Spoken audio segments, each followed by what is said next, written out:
Hey guys, I'm Meg from Homestead, and we are gonna make some sourdough English muffins.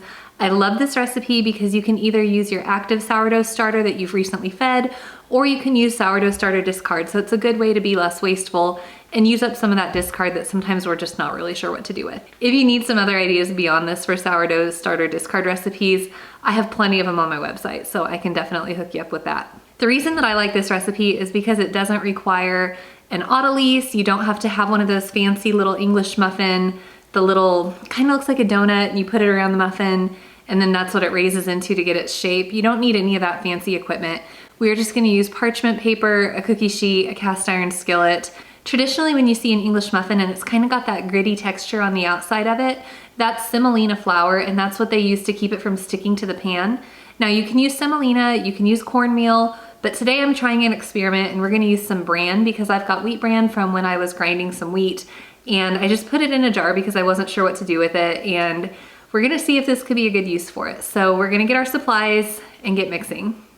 We're gonna need some water. This needs to be about 110 degrees Fahrenheit. You don't want it to be so warm that it kills your yeast, but you still want it to be warm enough that everything gets activated.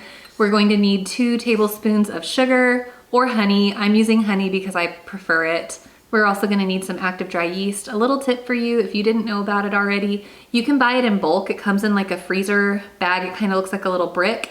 That is the most cost-effective way to get it. And then whatever you're not using, just store it in your freezer. That way it stays fresher longer. You can also get it in a jar in the baking section of your grocery store.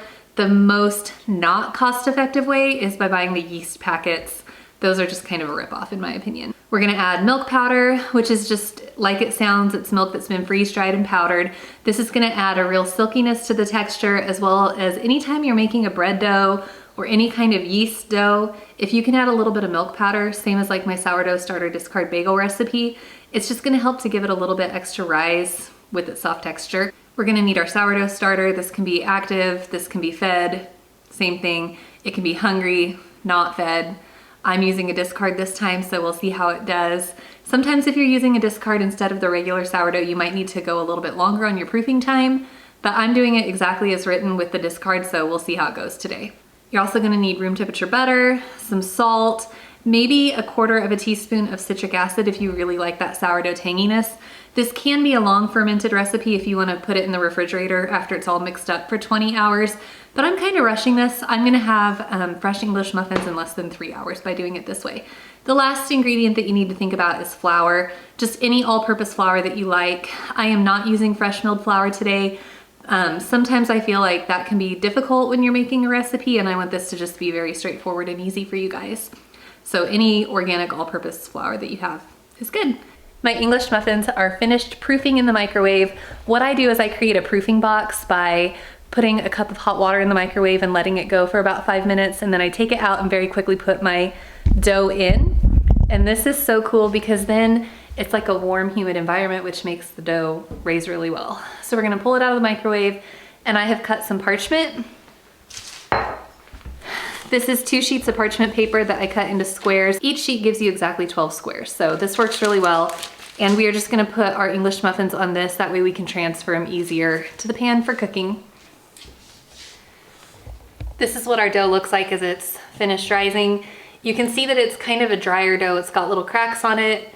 It feels really air puffed is how I would describe it. This doesn't feel like a typical bread dough. It feels a little bit denser, and we're just gonna dump it out onto the counter.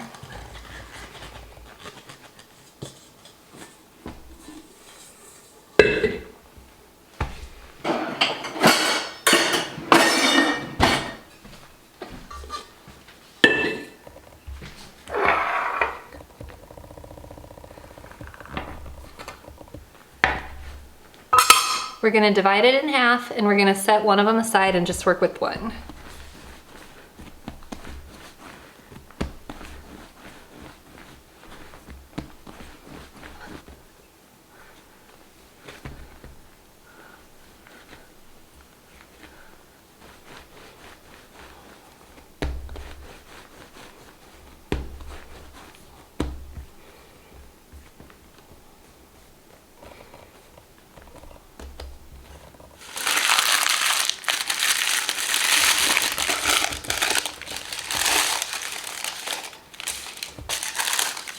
The trick to cutting dough like cinnamon rolls or these English muffins is to use dental floss, because you just slide it down underneath, you bring it up and then crisscross, and it makes a really beautiful cut. I've got my bowl of bran and I'm just kind of giving it a little bit of a dusting on both sides, and then it's going on to the parchment.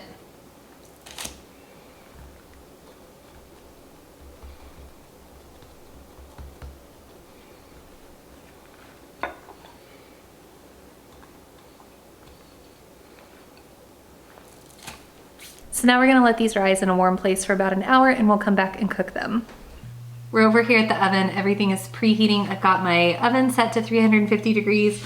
My cast iron skillet is oiled and it's set on a medium heat. So we're gonna give it about 4 or 5 minutes to get hot. I don't want it to be overly hot because I don't want these burning, but we're gonna give them 4 or 5 minutes per side, and then we're gonna put them in the oven to finish cooking. I have found that whenever I try to fully cook them on the stovetop, just like a pancake, they tend to get too dark and we just don't like that. So it's easier to finish them in the oven.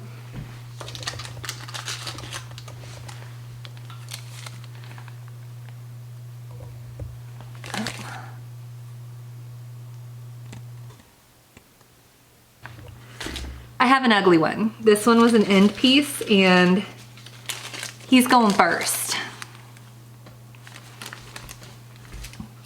If you're having trouble with them being too sticky, that's where the parchment paper comes in.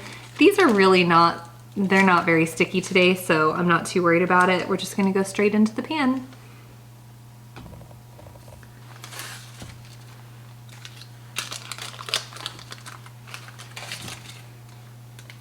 We want them to be close together but not touching. Now we wait. They're gonna go 4 to 5 minutes on each side, and then we're gonna put them in the oven. And this is gonna help them to be not burned on the outside but still be done on the inside.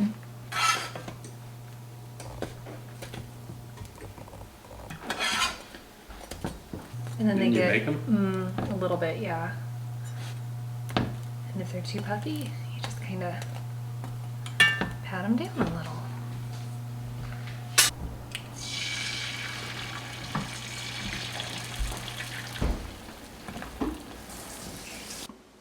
They're out of the oven, and the trick to opening an English muffin is to go around the sides with a fork and then just pull it apart.